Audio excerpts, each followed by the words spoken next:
Всем привет и добро пожаловать! Вы на канале Готовим дома. Сегодня готовим кабачковые котлеты с сыром. Обожаю этот рецепт. Он простой, нежный и, честно, исчезает со стола быстрее, чем я успеваю подать.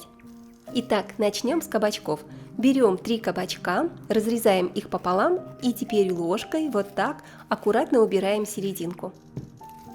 Зачем? Чтобы нам избавиться от лишней влаги, иначе котлеты получатся слишком мокрыми и влажными. Поэтому вот так вот быстро, просто при помощи ложки выбираем мякоть. И, кстати, напишите в комментариях, из какой вы страны. Я всегда радуюсь, когда вижу, что мои рецепты путешествуют по всему миру. Ну а вдруг котлеты из кабачков однажды станут международным хитом? Так приятно знать, что кабачки объединяют людей. И если рецепт вам понравился, расскажите о нем друзьям. Пусть и они попробуют такую вкуснятину. А мы с вами натираем кабачки на крупной терке.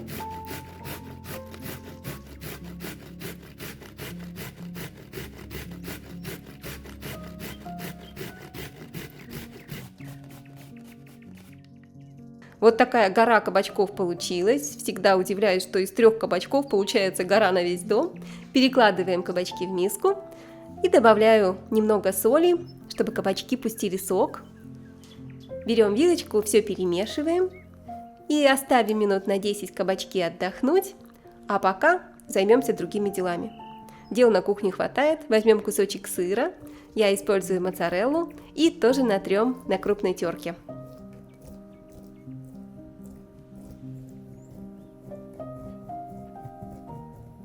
Готово. Можете использовать любой другой сыр. Но с моцареллой котлетки получатся супер нежными. Теперь набираем горсть кабачков и хорошенько отжимаем из них сок, как можно больше сока. Перекладываем в другую миску. Сок из-под кабачков можете не выливать, можете приготовить на нем какой-то суп, добавить его во вторые блюда, он все-таки очень полезный. Так что сразу же убьем 2 зайцев и приготовим вкусные кабачковые котлетки и сварим супчик.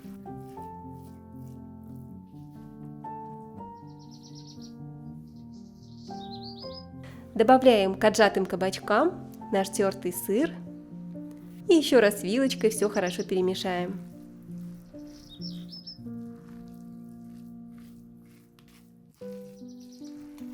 Теперь натираем пару зубчиков чеснока.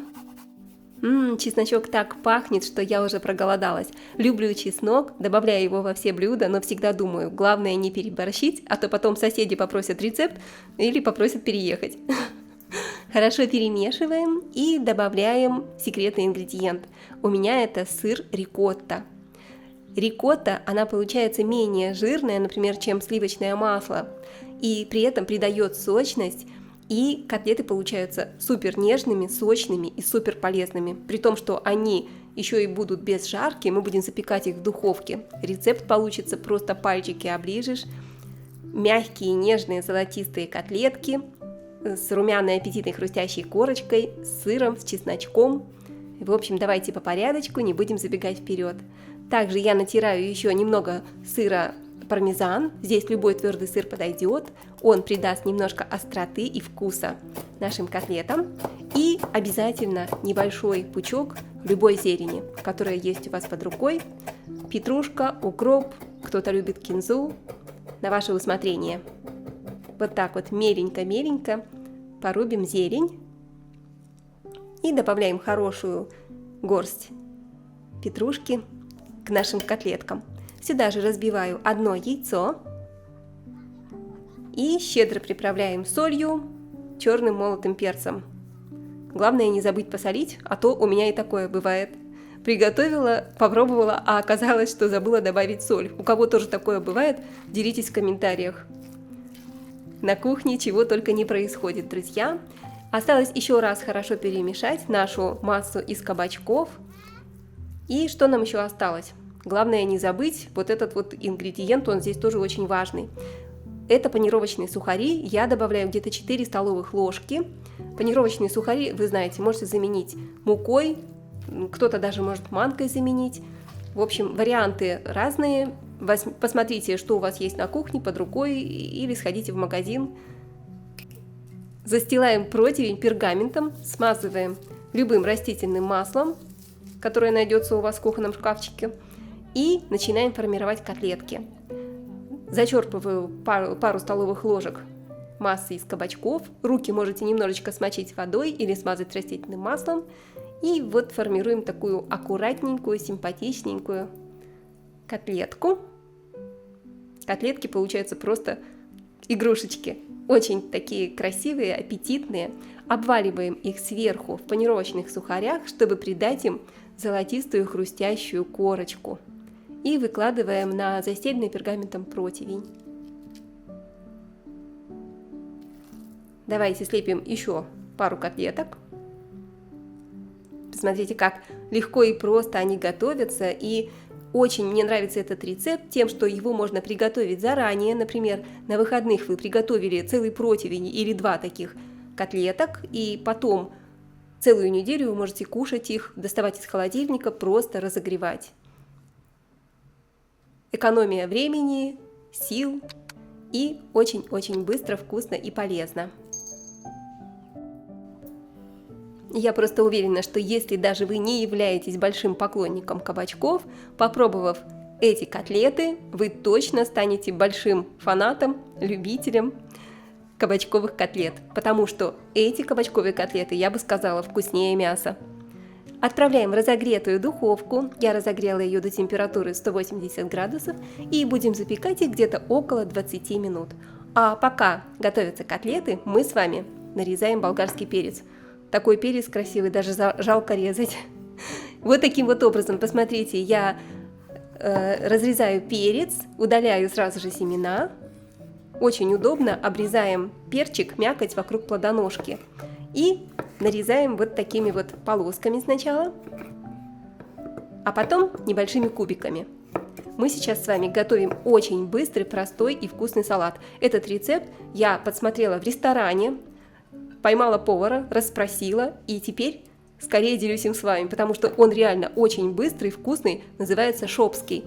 Теперь пару огурчиков свежих, сейчас уже как раз пошли огурчики, отрезаем у них кончики и нарезаем. Можете нарезать кружочками, можете вот такими полумесяцами, полукольцами. А свежесть какая стоит. Огурцы сейчас просто невероятно вкусные и свежие. Добавляем огурчики к нашему болгарскому перцу. Давайте проверим котлеты. Только посмотрите, они такие нежные, просто невероятно. Вот точно приготовьте, не пожалеете. Аккуратно переворачиваем котлетки на другую сторону и отправляем в духовку еще на 5-10 минут, чтобы они также немножко подрумянились с другой стороны.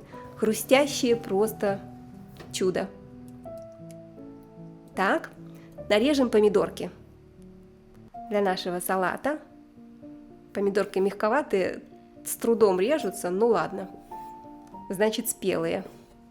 Я люблю использовать вот такие помидорки черри маленькие, потому что они всегда супер сочные, супер сладкие. Но если вдруг у вас на кухне завалялся обычный помидор и нет помидоров черри, пожалуйста, нарежьте обычный помидор кубиками, квадратиками, полукольцами, колечками, в общем, как вы любите. И также в салат нарезаем немного любой зелени. У меня здесь зеленый лук. Меленько порубим, добавим горсточку зелени в салат. Теперь разрежьте лимончик и сверху поливаем салат, сбрызгиваем соком лимона немножко по вкусу. Буквально 1-2 столовых ложечки любого растительного масла. И еще у меня есть вот такой секретный ингредиент. Разминаем вилочкой сыр фета или фета. Все время путаю, как называется, но бывает. Посмотрите, какой он пушистый, вот такой, как творожок, такой свежий.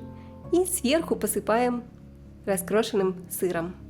Вкуснятина необыкновенная. И только посмотрите, как смотрится. Очень свежо, аппетитно. А посмотрите на наши котлетки, друзья. Это же просто какое-то чудо. Мягкие, вкусные, нежнейшие внутри, с сыром, с чесночком. А сверху такая красивая, аппетитная, хрустящая золотистая корочка. Просто фантастика. Обязательно записывайте рецепт, делитесь с друзьями. Все ингредиенты вы найдете в описании под видео. Напишите комментарий, обязательно понравился ли вам этот рецепт. И Давайте скорее пробовать. Подаем котлеты с нашим салатиком. Давайте разломлю вам одну котлетку и покажу, какие они внутри. Только посмотрите, такие нежные, воздушные, мягкие, пушистые, просто тают во рту как масло. Котлеты из кабачков вкуснее мяса однозначно. Друзья, спасибо за ваше внимание, ставьте лайки, пишите комментарии, подписывайтесь на канал. Я желаю вам приятного аппетита и жду вас в моем новом вкусном видео. Пока-пока и скоро увидимся!